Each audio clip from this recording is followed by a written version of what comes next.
Bonjour, aujourd'hui nous allons réaliser la recette de pain aux céréales. Nous allons utiliser un mélange de farine. Donc ici nous avons une farine de tradition française T65, de la farine de seigle et de la farine d'épeautre. Nous allons la mettre directement dans la cuve d'un batteur, ce qui va bien nous aider. On peut évidemment pétrir à la main si nécessaire. Je vais ajouter du lait directement dans la cuve, de l'eau. Alors l'intérêt du lait, c'est que ça va donner de l'onctuosité, ça va aussi aider la levure et je vais aussi ajouter du sucre. Alors je pourrais ajouter du sucre normal ou de la cassonade, peu importe. Et le sucre va nourrir la levure. Et j'ajoute ma levure fraîche boulangère. Alors on peut l'acheter directement auprès de son boulanger.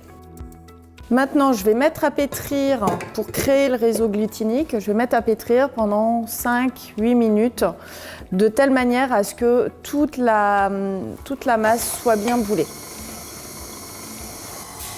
La pâte est complètement resserrée autour du crochet, donc là, je vais pouvoir incorporer le reste des ingrédients.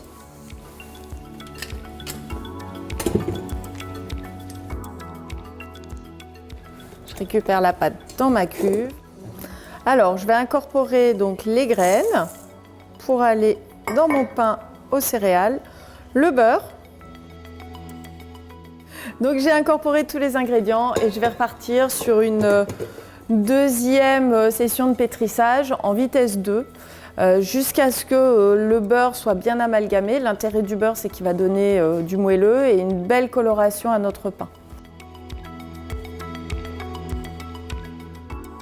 Alors là, mon pain a été pétri pendant à peu près 8 minutes et la température en cuve est de 25 degrés. Idéalement, pour avoir un pain qui se développe bien, on doit avoir une température après le second pétrissage entre 23 et 25 degrés.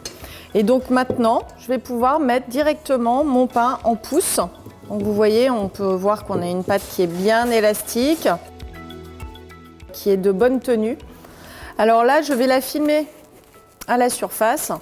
Normalement, on la protège avec un linge humide, mais l'intérêt de filmer, ça va être justement, comme on va avoir une injection de vapeur, de ne pas trop humidifier ma pâte, mais ça ne va pas empêcher le développement.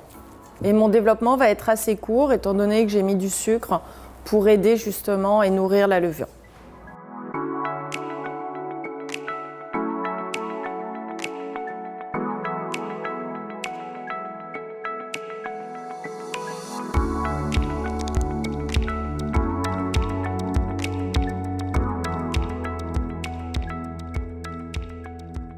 Là, vous voyez, ma pâte a doublé de volume.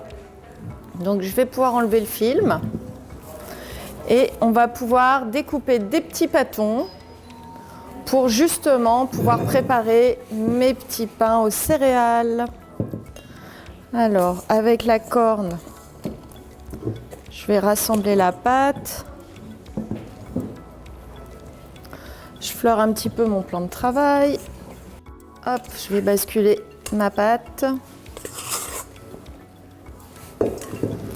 Je vais la travailler un tout petit peu pour la dégazer sans trop forcer.